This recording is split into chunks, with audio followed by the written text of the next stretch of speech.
Le dernier quart d'heure de Smart Bourse chaque soir, c'est le quart d'heure thématique. Une fois par mois, le troisième vendredi du mois, nous avons rendez-vous avec les équipes du Café de la Bourse pour un moment de décryptage et de pédagogie boursière. Et c'est Clémence Tanguy qui est à mes côtés ce vendredi soir, responsable éditorial du Café de la Bourse. Bonsoir Clémence. Bonsoir Grégoire. Merci d'être là. Pas besoin d'être riche à milliards pour investir en bourse. La bourse peut aussi être un objet d'investissement pour des budgets modeste, on va dire ça comme ça. Ou même très modeste. Ou même très modeste. Non, mais exactement. On peut investir en bourse, quel que soit le montant qu'on a à y mettre chaque mois.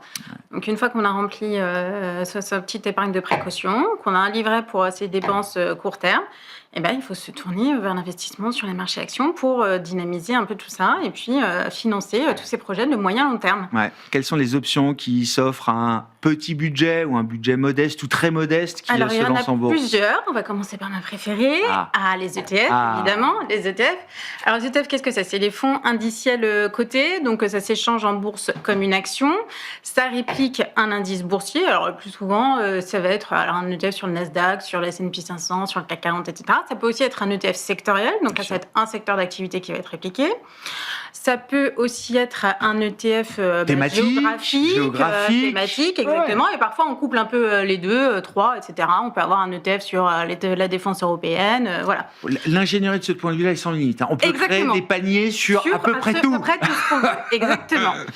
Alors, des trackers, on appelle ça trackers aussi. Les trackers aussi, en France, on appelle beaucoup ça des trackers. L'avantage de l'ETF, c'est que ça vous permet d'avoir une très bonne diversification avec très peu finalement, puisqu'un ETF, ça va être quelques euros à quelques dizaines d'euros. Donc un ETF sur le CAC 40, vous allez payer 70 euros, un ETF qui vous réplique les 40 valeurs du CAC 40. Sûr. Est-ce qu'on peut faire mieux? Oui, on peut faire encore mieux, parce que par exemple, Amundi a lancé son ETF PEA Monde. Donc, pour à peu près 5 euros, vous êtes investi sur 900 à 1000 actions du monde entier. Donc, concrètement, oui, acheter 5 euros son ETF de environ 1000 actions, voilà, ça rend la bourse accessible au plus petit budget. Alors, les ETF aussi, ce qui est très très bien, c'est que, alors on peut les acheter comme tous les produits que je vais vous présenter depuis un compte titre, mais aussi depuis un PEA, si le titre est éligible évidemment.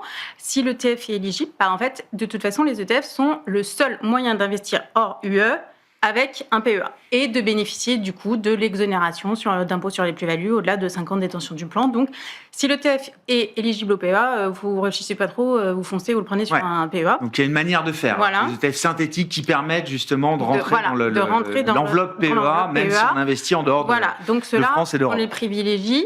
Et puis évidemment, vous pouvez aussi investir sur un ETF depuis un PER, une assurance vie.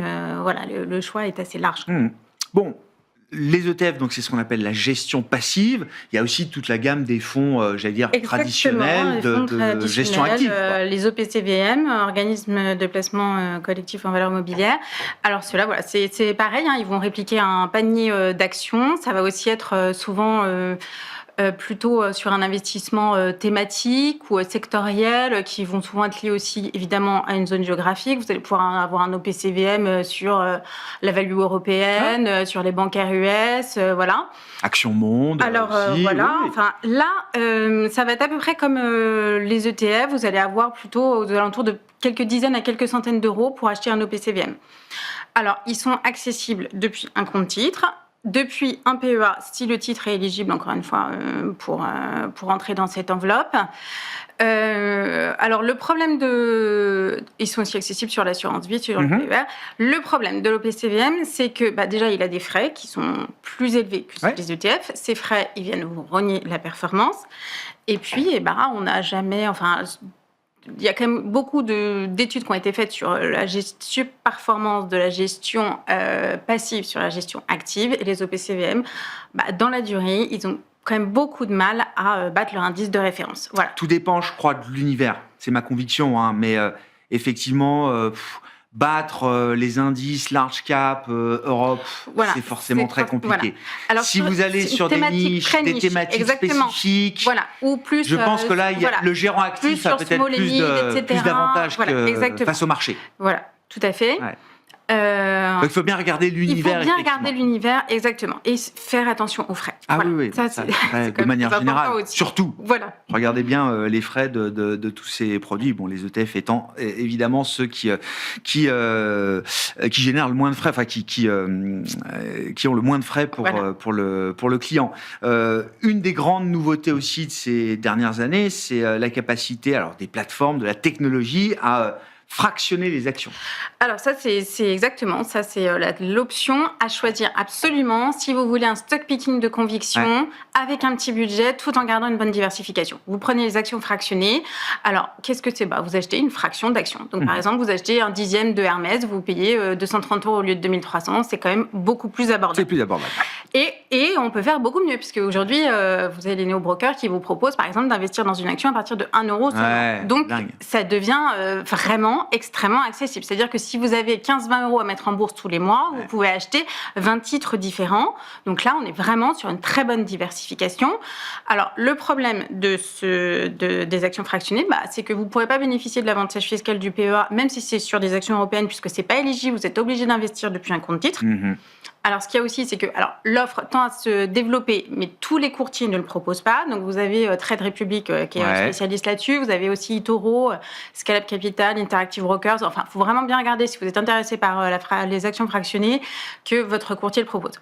Après, il faut aussi faire attention, évidemment, aux frais. C'est-à-dire que si vous achetez une action en 50 fois au lieu d'une seule fois, potentiellement, vous avez 50 fois de frais de courtage. Bien vu. Mais quand même, les brokers, souvent, vous proposent, via des plans d'investissement, d'acheter des fractions d'actions, et ça, c'est avec des prix préférentiels, voire carrément la gratuité. Donc voilà, ça peut quand même rester une option hyper abordable et simple et à mettre en œuvre et à considérer.